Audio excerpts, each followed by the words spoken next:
Hello everyone. Bonjour à tout le monde.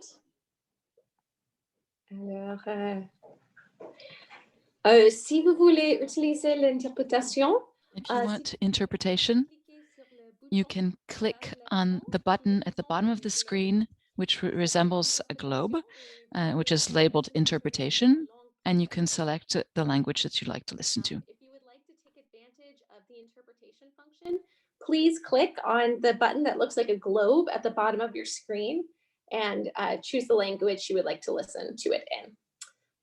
If you are on an iPad like I am, it's the three dots in the top right corner. There is a language interpretation feature. Wonderful. Okay, thank you so much for joining us today for the peer-to-peer final presentation. I am thrilled that we have our top two teams here who will be sharing with us the work that they put together over the past few months. And it is truly impressive. Great, innovative work that will hopefully lead us towards our goal of making France and the entire world a safer place for everyone. I'm also very happy to introduce our keynote speaker today, Mr. Irfan Saeed, who is the acting deputy coordinator for the Counterterrorism Bureau in the Department of State. Mr. Saeed has worked in the Department of Homeland Security, Department of Justice, Department of State, so he brings a truly interagency perspective to what we're talking about today. And also actually created a community engagement office when he was working at the US Embassy in Islamabad, Pakistan, which was one of the first ones, or possibly the first one, to really bring public diplomacy perspectives, which is what we're talking about today, into this fight against violent extremism and counterterrorism writ large. So I am very happy to introduce him. Over to you. Thank you, Jessica, and good morning, everyone. Just make sure that everyone can hear me and see me, correct? I've spent many a Zoom webinars talking into a camera only to have someone tell me later we couldn't hear a word you said. So I'm very grateful for the comms team and the work that was done behind the scenes to ensure that we can all be seen and see each other. First, let me say good afternoon to you all there in Paris and around France. Good morning here from the United States. It is an absolute pleasure to be with you guys this morning, and I really look forward to the presentations and what you've produced over the last couple of months. For me, this is the highlight of my day. This is the highlight of my year, really, because I'm such a big fan of this program and all of the good work that we see come out of this program.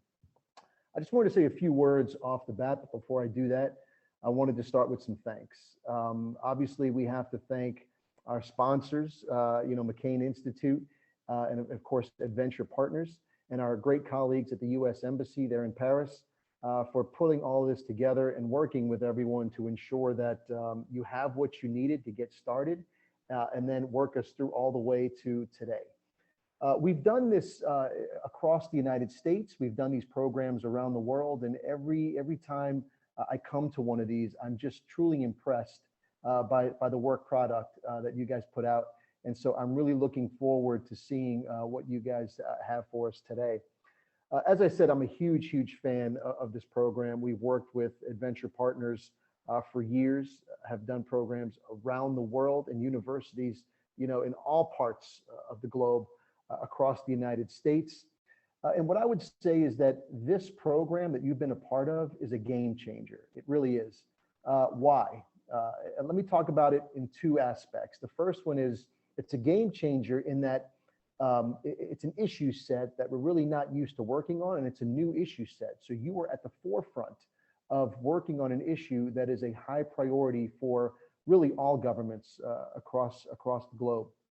But it's also a game changer in what it can do for you, and I'll highlight both of those in a second. So first, why? Why this issue set? It's very simple. In the last few years, we've seen an exponential rise, an increase of violence by what we call violent white supremacists, which is a subset of, again, what we call racially or ethnically motivated violent extremism. For those of you who go on to government jobs and bureaucracy like I have, you'll know that before you can tackle a problem, you must try to identify the problem. And so what we've tried to do is identify the problem through these terms: violent white supremacy, or racially or ethnically motivated violent extremism. At the end of the day, it's bad people doing bad things, and we try to do things to stop them. But what they've done, these REMV actors, is that they've really they've grown the last few years. They've been around for a very long time, but they've become much more brazen the last few years. They've carried out numerous attacks against synagogues, mosques, churches, all places of worship, gathering places, Walmarts, restaurants. I mean, you name it. They understand what's a soft target, a target that's not protected, a place where people go. And they understand the damage that can be done by trying to attack those areas.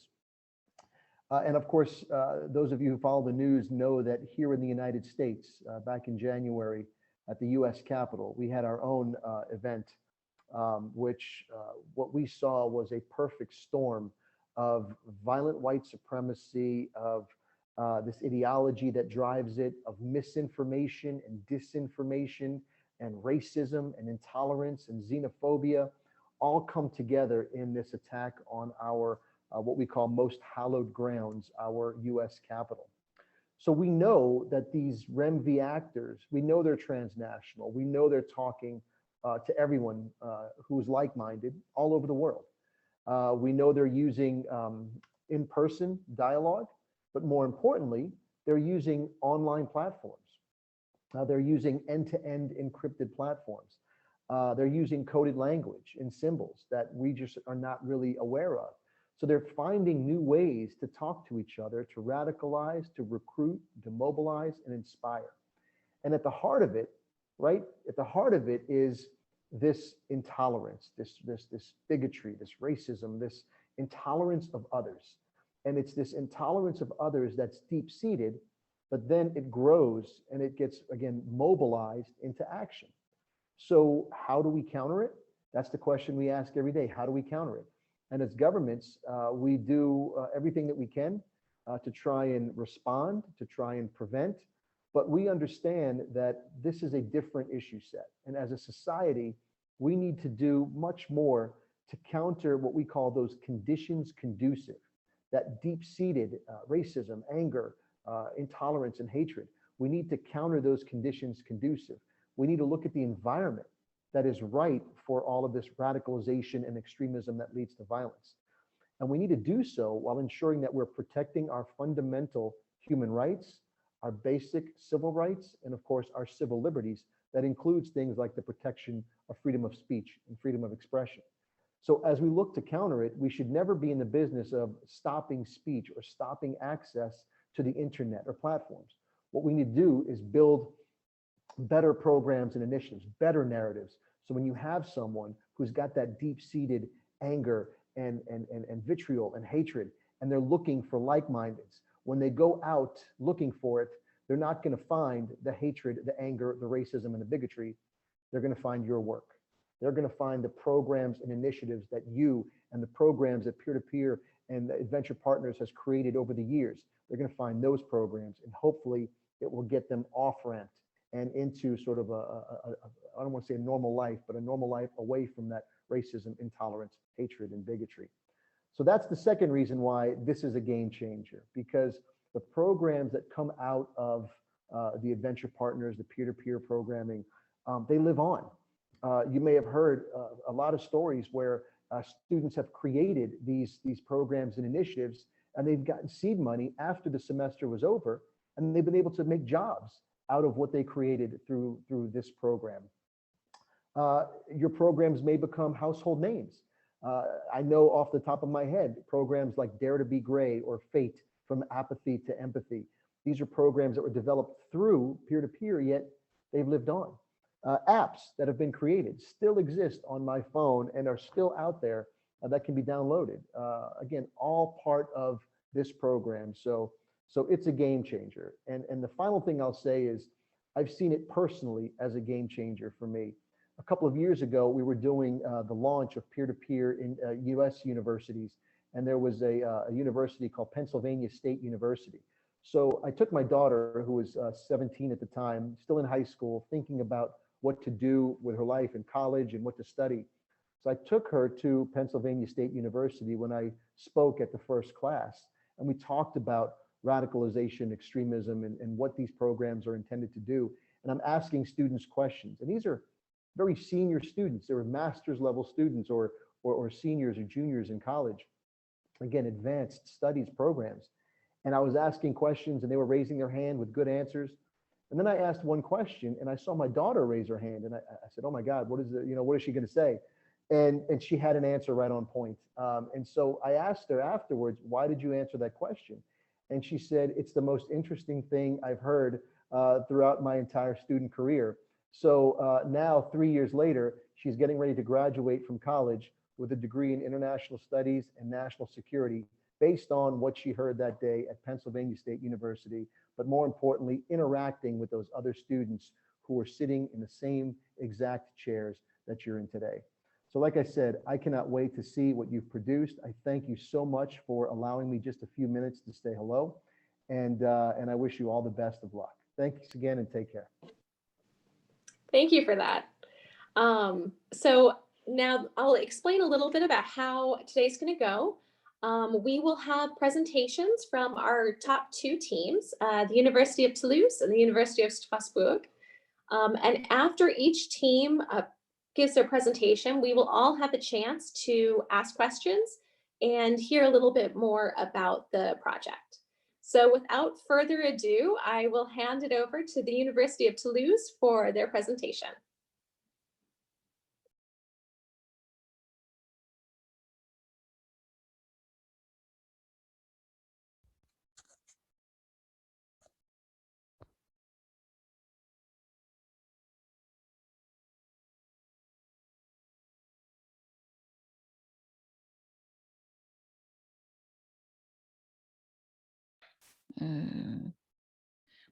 The interpreter has no sound and cannot interpret the video as it's been shown here.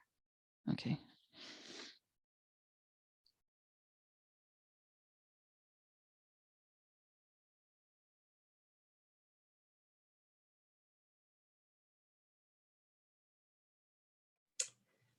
I'm sorry, all, there's a little glitch with the sound. We should have that fixed shortly.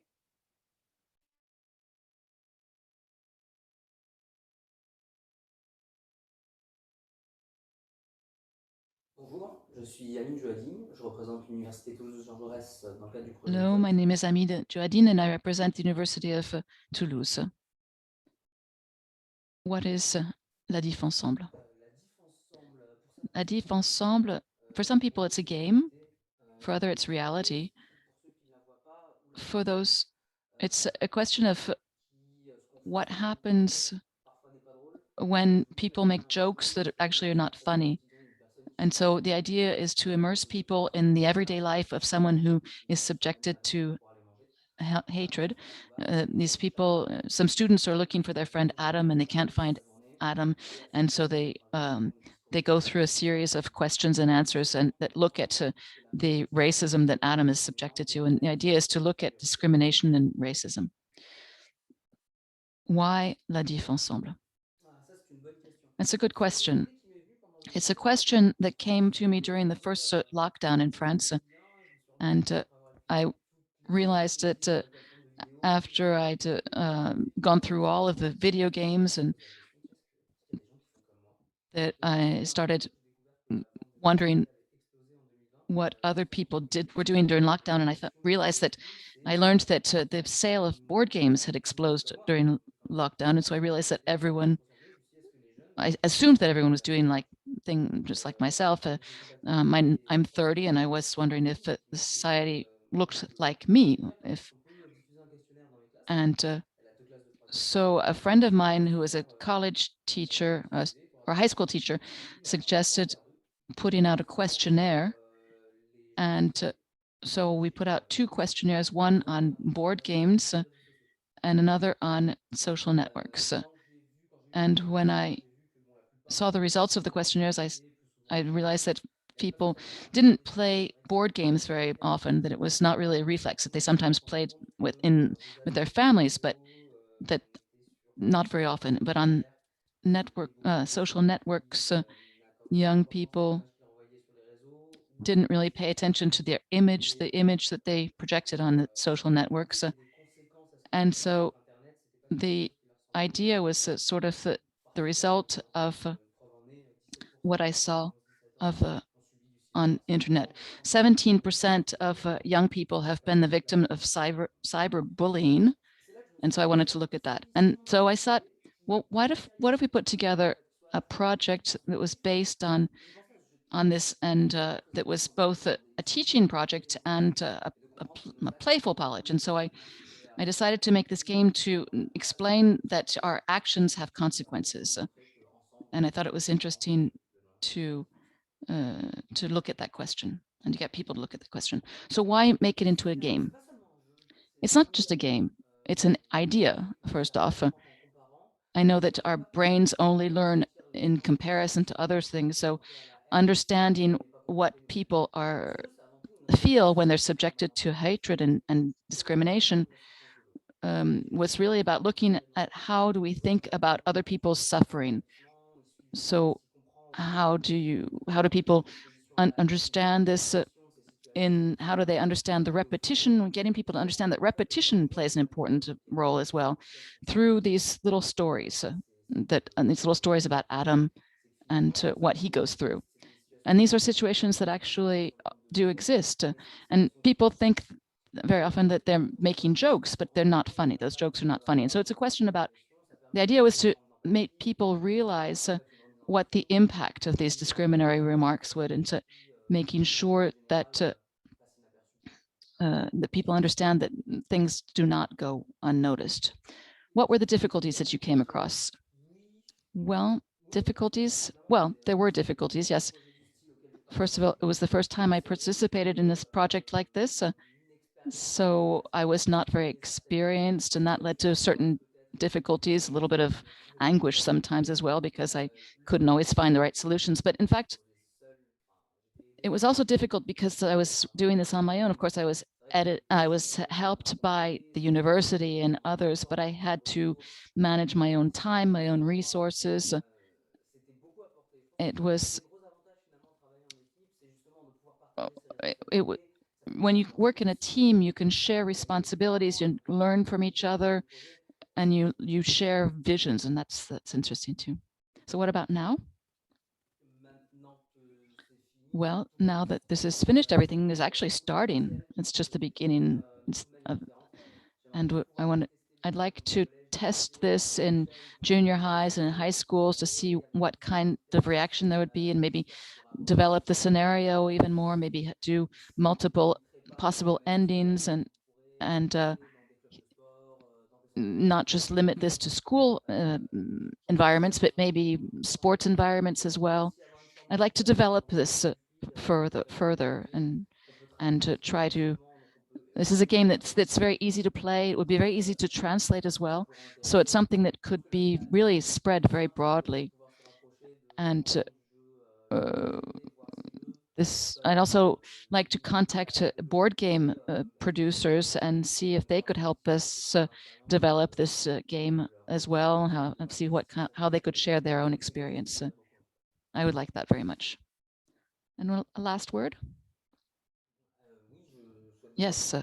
First, I'd like to thank the American Embassy for having invited me, and thank the University of Toulouse Jean Jaurès for having helped me with this project, and Mary Scher, who was an absolutely endless source of help and resources, and looking at new ideas and new ways of working. Thank you. Thank you for your attention. Thank you very much for that presentation. Now, if I could ask everybody who would like to participate in the Q&A to either raise your hand, you can do it visually or through through Zoom, or you can send messages through the chat if you would like me to ask the question for you. So let's see. The questioning, the line of questioning is now open.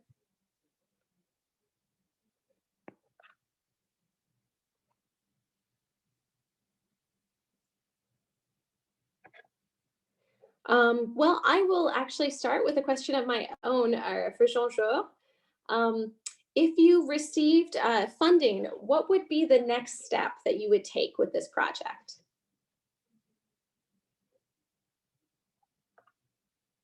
Hi. If I receive funding, the next step of the project would be to first create a budget and figure out how much it would cost to develop it, make it a bit more, I would say, professional somehow. I would add illustrations to the cards, and the second step would be to go find classrooms in college and high schools to test the game and have new evaluation, new surveys to know what impact it has, really, how efficient it is, and then with those surveys and with those results, try to create the game the most efficient possible and with the most impact. Okay, so we got a question from Sean. Excellent concept. Please talk more about the scavenger hunt activities involved in the game. Scavenger hunt. I could use some help in translating scavenger, if you don't mind. So a scavenger hunt is when you are told you have to go out and look for something. I'm sorry, I do not understand the question, actually. Sorry, could one of the game activities. Oh, yeah, okay. It's supposed to be a game Chasse au that... trésor. Okay, yeah, thank you.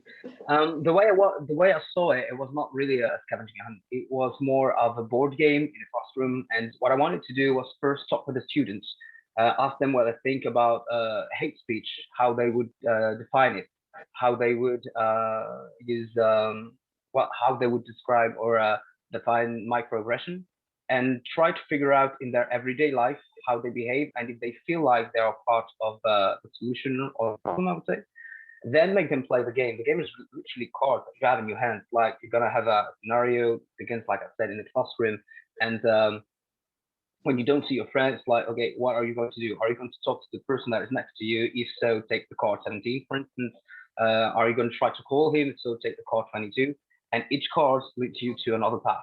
So it's not really a scavenging hunt, but it's a reflection. And during the game, you find some situations that are supposed to be like jokes or supposed to be not that much of a problem, but in the end, like with the scenarios during the game and with the repetition of this situation, you can understand that the fact that Adam is actually black is the reason why people will pretend that maybe he's good at basketball, or maybe he's not that French, not as French as any others. And that's what I wanted to show through the game, like the fact that we insist upon the fact that he is different. And I wanted to show after the game, I wanted to talk with the students and say, okay, what did you think? Have you ever been in this kind of situation? Have you ever had this kind of comments that you thought were jokes, but weren't taken as jokes by the people that received them? And the idea is like to implement this kind of change and this other way of thinking to the students. Great. And we have received another question from Tony. Not seeing the actual design of the board game, can you explain the feel and look of it? Is it cartoonish photos, or is it a fun feel, or does it have a serious tone? Do you feel the look of the board game was on point and worked, or will you make some design changes to enhance board effectiveness? The first design, I mean, I have designed the logo. That's the one you see in the video, and that was the beginning. Turns out I do not have the designing skill necessary to have illustrations for the card. I've tried, it was a total failure. So what I wanted to do was, I wanted the drawings and the illustrations to be serious, like based on comics, for instance, or with the same style, maybe not the same quality, but at least I do not want the game to feel funny, because it would send the wrong message, according to me. I want it to be serious. I want it to be relatable for the people that play it. And so yeah, that's where I wanted to go with the design. Great. Let's see. Any other questions? Well, I will tell you from my seat on the judging panel that this was a very, very innovative concept. And we found it to be extremely well thought out and just a great idea that nobody in our group had considered before, using a board game to try to reach this target population. And we really admired the audience analysis that had gone into it. So that was very interesting to see. And let's see, I'm sorry, we have another question. Awesome concept. What, with the different age groups you are trying to reach, what is the main goal for participation and engagement? I'm going to read the question. Sorry. Sure. Let's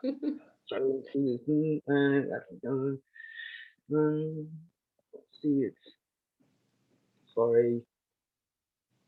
Can you repeat the question, please? Sorry. Sure. Awesome concept. With the different age groups you are trying to reach, what is the main goal for participation and engagement? The main goal to me is I really wanted to target people between 14 and 16 because it's when you create your identity.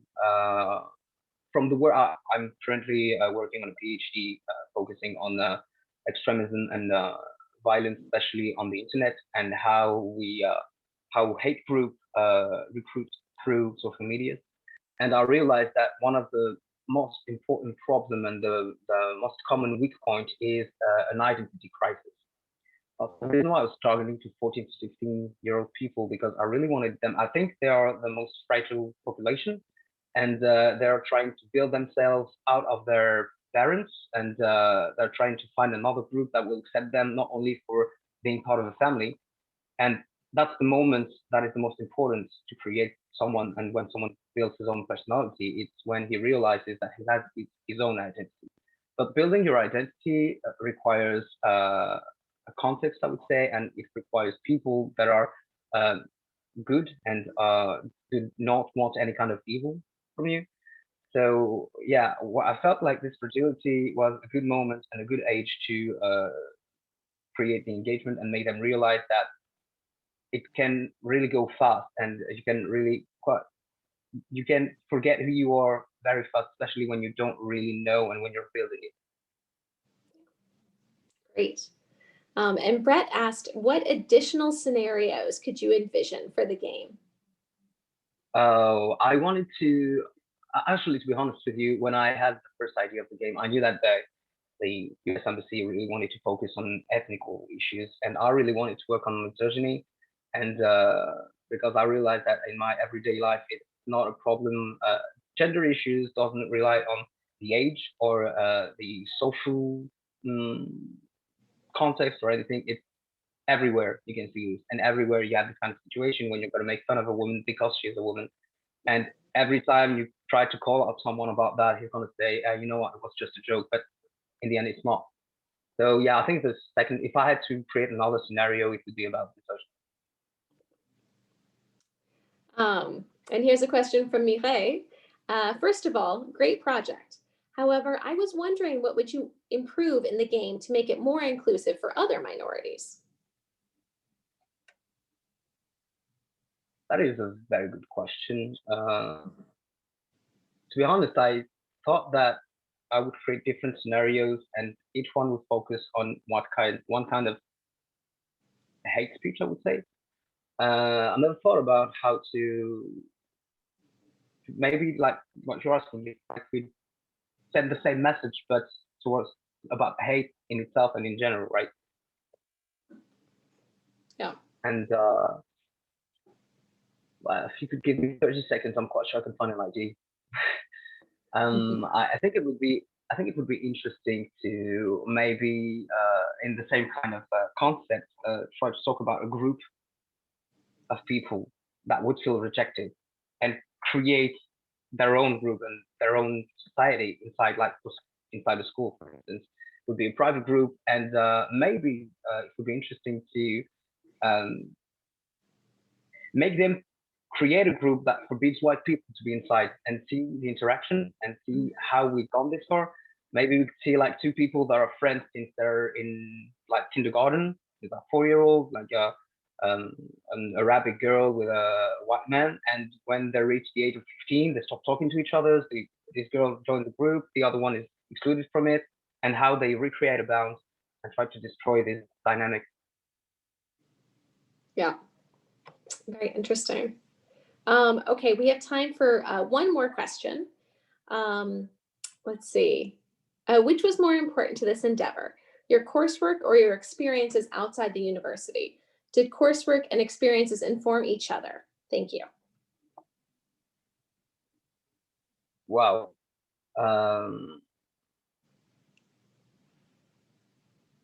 I think, yeah, they both fed each other's. It's part of my coursework, of course, because that's what I'm studying. This is the topic of my PhD. But my everyday life gave me a lot of hints and a lot of knowledge about the situations. I was born in Algeria, and I arrived in France when I was maybe 1 or 2 years old. But I've always had this double culture, and I was very lucky to have parents that just taught me that I was both French and Algerian, not half of one and half the other, not more one, more the other. Every day, every time I had these issues, every time I was facing this kind of situation that could have triggered me, they always told me, you have nothing to prove because what you have is a wealth. And what you have makes you wealthier than the others. You can understand things that I can't even imagine. So that's for my personal course, and that's what led me to think that maybe some people do not have this chance. And I can see, especially in France, there's a lot of cases when I was saying radicalization, especially after the terror attack of 2015. Lots of the people that joined ISIS were people that were having this ID crisis because in France they were told that they were not French, and their parents were telling them that they were not French either. So they're forced to live in a country that do not feel like they belong in. So yeah, I think both helped me, and that's why I came up with this project. Yeah. Well, thank you so much, Jean-Jour. This was very, very interesting and a great initiative. And now we will turn to the University of Strasbourg for their presentation.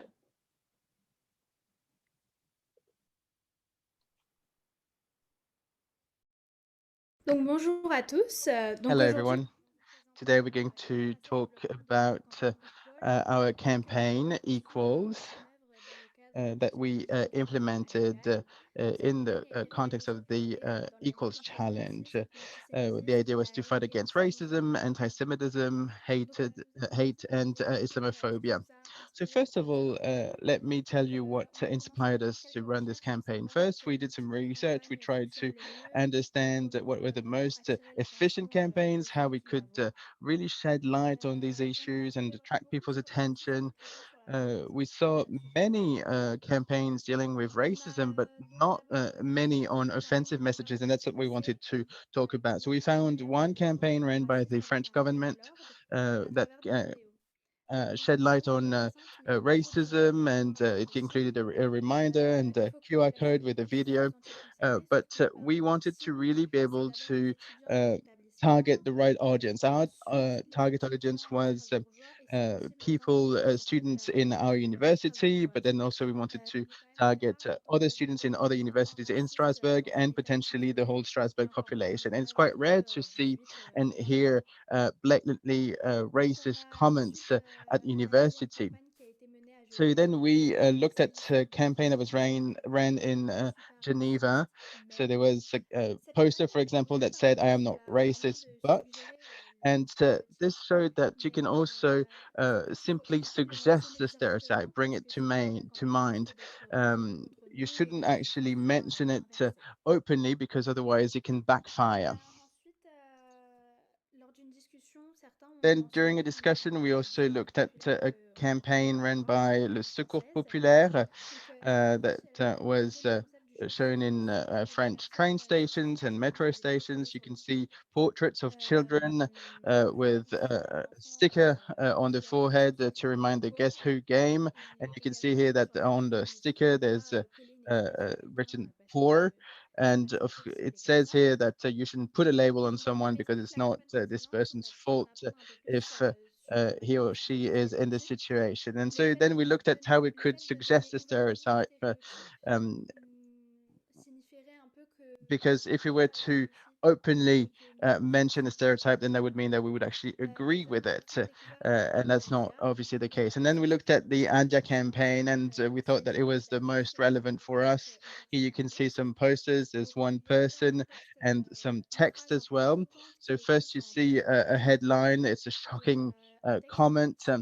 And then you see a text in smaller letters underneath. So here we see a pregnant woman. The headline says this woman is a burden, but then it says a poids lourd in French, so a heavyweight in her discipline. So the headline was rather negative, whereas the rest of the text is actually a lot more positive. So here we're simply mentioning the stereotype, but we're bringing it to the people's mind, and I think that's something that really inspired us. Then we tried to define these concepts of racism, anti-Semitism, hate. These are very important concepts, and that they need to be defined without actually using preconceived ideas or stereotypes, because these are actually based on preconceived ideas themselves. So racism is an ideology which would lead to the creation of a hierarchy amongst races. It's so racism and xenophobia are often taken one for the other, but they're very different concepts. So one can actually be xenophobic, but still appreciate people of color, and but a racist person can also be xenophobic. And we see that there's more and more what we call commonplace racism. Um, so these are jokes that many people actually take part to, even racialized people, and in the end, it's still racism. It's racism in disguise. So we wanted to make sure that we also shed light on this type of commonplace racism. So thanks to Mary Scherer, thanks to our teachers as well, we created these posters. We have four main elements here: the main text, with the first name of the person, their studies, their project. Then there's our slogan. There's a QR code as well that will take you to our social network, and our logo as well. So in order to have better results, we also ask for a professional photographer to take pictures.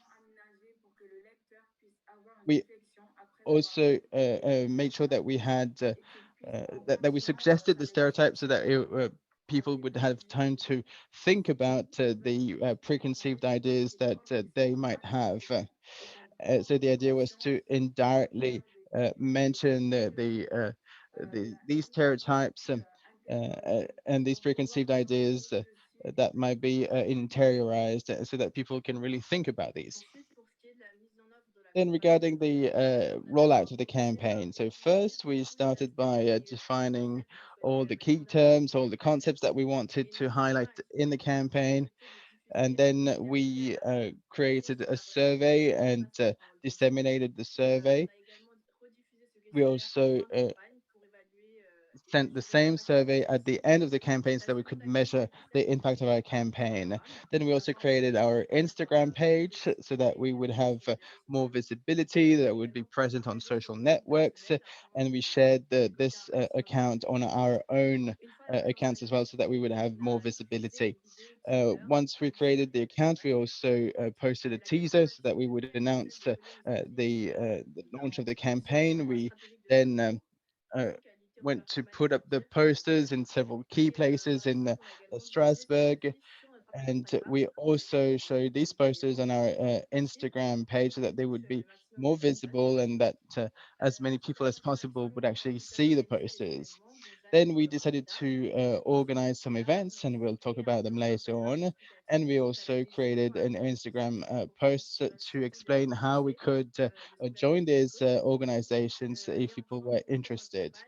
And to conclude, we also created a video that would give an account of the campaign. And thanks to, so we had an interview of Mrs. Caillé as well, our teacher, who supported us all throughout the campaign. And this was a very popular video. It was shared by many people. So we ran into some issues during this project. First of all, regarding the schedule, because we were not in physical presence, so we were working remotely from our home, which means that we had to work with very short deadlines. First of all, we had some issues as well because some of our free days were actually bank holidays, and some of the people that we wanted to interview were not available. It was also difficult for us to reach our target audience because most of the students in Strasbourg were actually working from home, studying from home, and obviously this had a strong impact on our campaign. So we had to change a few things, and we had to postpone the launch of the campaign as well. And we could see as well in the survey that there was a lack of commitment as well within our target audience. And also we had issues organizing the events because the protective measures and the occupancy limitations, we could not actually go through with these events, and it's a shame because it would have brought a lot of meaning to this campaign. So regarding these events, so we wanted to organize some events so that we could reach as many people as possible. So the idea was to organize roundtable events so that we would raise awareness on racism and its impact. So in order to organize these roundtables, we got in touch with several organizations who fight against racism, with Salima Tenfish and Sarah Difala. They wrote Beurette, un fantasme français. And it was very interesting to work with them during this project, and they agreed to take part to our roundtable event. So the first roundtable took place on the 26th of May at 8 p.m., working with as organizations based in Strasbourg who which fight against racism. So we had the International League Against Racism and Anti-Semitism. LICRA fights against racism, but also brings legal support to the victims.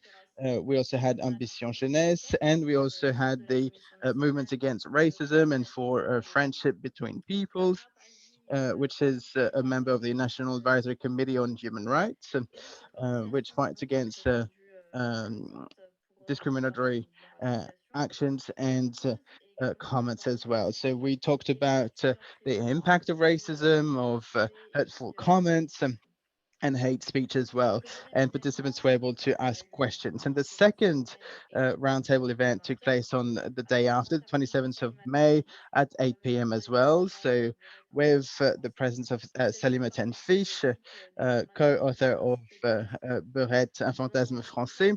And she talked about the situation of French women of North African descent, because Beurette is a woman of North African descent, but now it has become a concept and a stereotype of a stupid woman with too much makeup. And obviously you can see how demeaning that is. And Salima Tenfish also gave us an example that Beurette has actually become a category on a porn website, which of course is very disparaging for women of North African descent. And many people take part to this event. And the last step is that we're going to be showing the posters again back in September at our university and around the campus. And we are also going to be organizing educational activities, trying to have students analyzing the posters. So first of all, we'd like to thank Adventure Partners and the McCain Institute of the Arizona State University.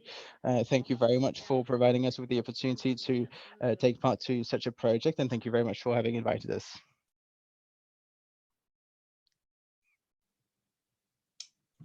Thank you very much.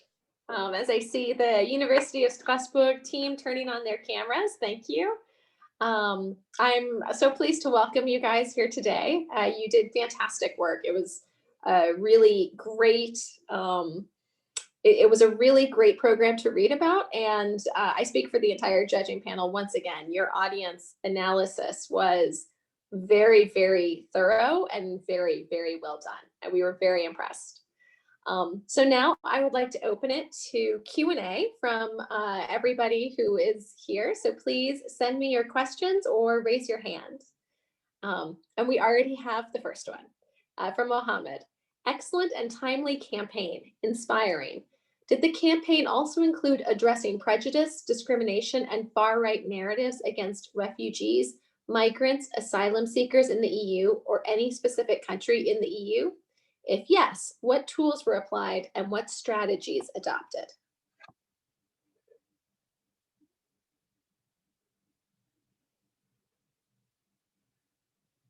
Now you guys will have to decide who takes the question.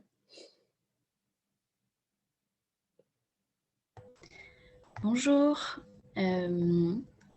Pour Hello. répondre à la question, on Well, s'est surtout to answer the concentré question, sur we mostly le focused racisme on en France et racism in France, celui qui concernait les gens racism de regarding notre entourage et surtout people les that surrounded étudiants. us, students Donc in particular. on ne s'est pas So concentré we did sur not target les autres pays, other countries, malheureusement, mais je pense que c'est ce qu'on aurait fait par la unfortunately, but I think suite that's what si we le would have projet liked avait to duré do plus longtemps.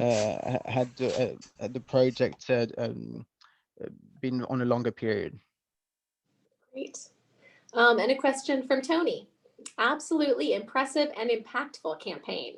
I love the integration of your powerful postering with your other social media channels. Great job. And two questions. One, given what appears to be high visibility campaign, did media cover it given the topic? And two, your campaign is highly worthy of sustainment and continuing on now that it has ended. Are there plans to continue and how are you going to do it?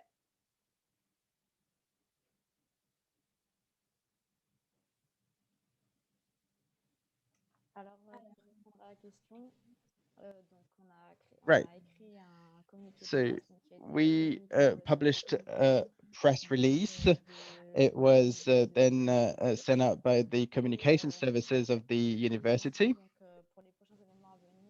And regarding future steps in September, so we'll show the posters again around our campus, but also in Strasbourg to make sure that we reach as many people as possible. And we'll also continue with an educational analysis. So it'll be part of the students' program. They'll have to analyze the posters.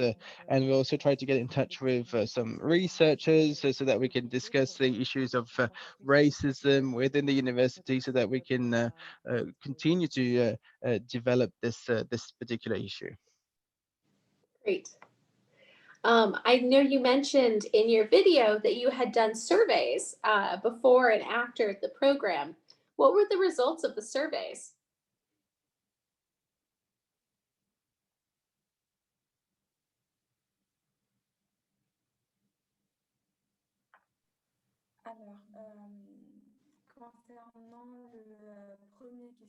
So regarding the first survey, we had 190 people answering. Most of them were students in IT and communications in particular. And there was one key question in this survey. Have you ever been a victim of racism or hate speech at university? Because we wanted to focus on a university, and so 17% have answered no, and 82% have said yes. So we realized that racism was actually an issue that concerned most students, even though that's not something that we could directly see. It was more indirect, but very much present. Yeah, that's fascinating and also upsetting, but I'm glad that you were able to learn that. And it just shows how pervasive the problem is, even though I don't know that most people realize it. So one other thing that I was very impressed with when I looked at your project was how well you used the small amount of money that you received. The posters look very professional. And I thought it was very smart to put them up in places that were free. But as somebody who sometimes has to make graphics, I know how expensive it is to buy photos. And how can you tell the group here today how you were able to make those posters for only, I believe, $750? En fait, concernant le photographe, en fait, c'est Well, regarding the photographer, we got in touch with him through someone from our class, and so we got in touch with him, and because we really wanted the posters to look professional, and we didn't want to simply take pictures with a phone. And then so regarding where we actually put them up, we thought about the places where we wanted them, and we printed about 60 posters. So we had some quotes by various printers, and so we compared prices and quality, and that's where we found the right solution at the right budget, and then we simply had to buy the equipment to simply put them up.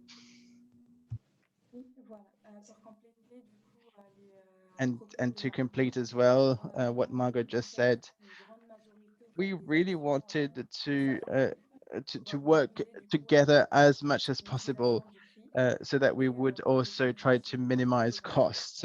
And regarding posters and the photographer, it was really teamwork. So we all worked together. We tried to reach out to other people. We looked at people in our class, whether they were the new photographer or not. And so it was really teamwork, and that's what allowed us to launch our campaign.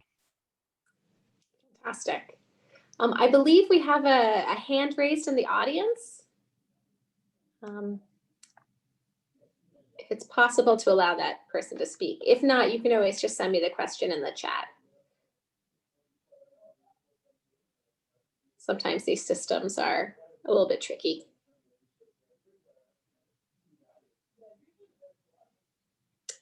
Okay, it doesn't look like, I'm guessing, I think you're on mute, the person who's trying to ask the question.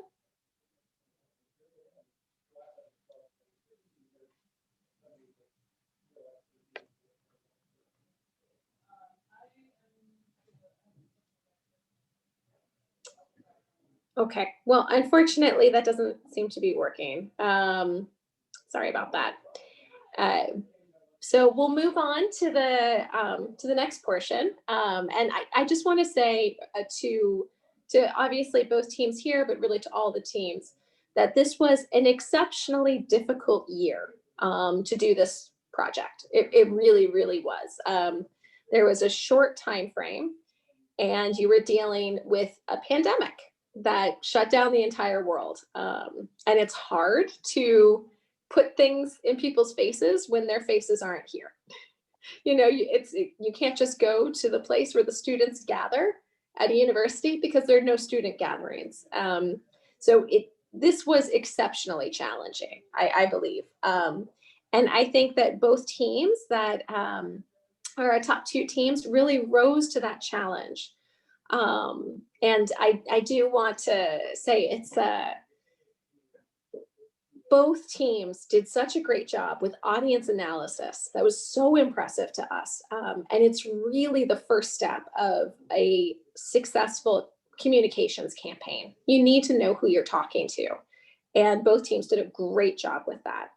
And for the Strasbourg team, especially the way you used your money was very intelligent. It wasn't a lot of money, but you wouldn't know it looking at the product. It looked professional. It looked very well done, and you should be very proud of yourselves. And both campaigns found a way to address very difficult topics in creative ways. And I love that you didn't reinforce negative stereotypes, because that is a trap that we can fall into. We want to say, don't think like that. And then we say exactly how we don't want the person to think, you know? So I think that that was a really great way to go about this.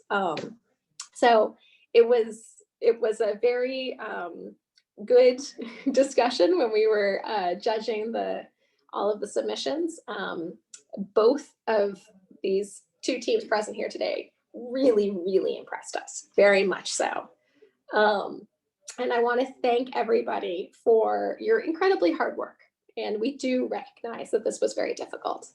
And in addition to your normal schoolwork. So thank you so much for committing to this program. And now it is my great pleasure to announce the winner of the peer-to-peer challenge in France is the Université de Strasbourg. And we have a little certificate to show you.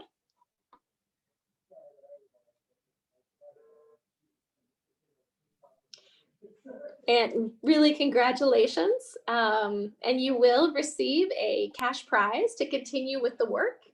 And we hope that you will, because it's a great idea. So if, I don't know if, well, I would love to hear actually from Professor Patricia Caillet, who was the fearless leader of this team. Nous tenons vraiment, we're very happy for our team today. We want to thank you for letting us participate in this program. We are very grateful to you. We are very grateful to Mary's support.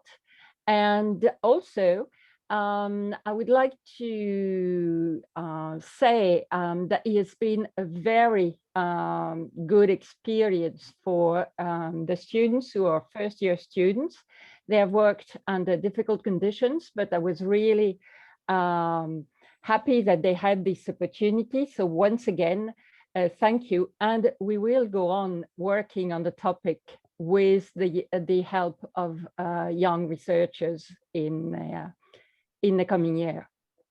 Wonderful. Thank you. Thank you. And I would also like to mention, we also had great submissions from the Université de Grenoble-Alpes and another team from Université de Strasbourg. So I would also like to thank, of course, Adventure Partners and the Arizona State University, the McCain Institute, and from all of us at the U.S. Embassy in Paris and U.S. Mission to France. Thank you for taking part and have a wonderful summer. Bye. Merci beaucoup. Merci. Thank you so much. Thank you. Goodbye.